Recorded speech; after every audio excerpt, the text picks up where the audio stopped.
സാറില്ല. ഒന്നടിച്ചു, അത് ഞാൻ ക്ഷമിച്ചു. രണ്ടാമത് നീ അടിച്ചു, വേണമെങ്കിൽ അത് ഞാൻ ക്ഷമിക്കാം. പറയുന്ന കേൾക്ക. ഇവിടെ ഒരു ആശുപത്രി വന്നാൽ നിരവധി പാവങ്ങൾക്ക് അത് സഹായമായി. ഉത്തരവോടാണോ അവന്റെ കളി?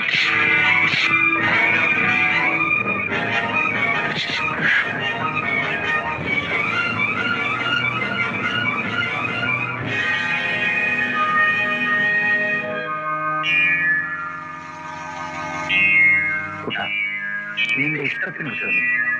നീ 3 പ്രാവശ്യം എന്നെ അയച്ചു, അത് ഞാൻ ക്ഷമിച്ചു. ഇനി എന്നെ അയച്ചു. അയച്ചാൽ എന്ത് ചെയ്യും?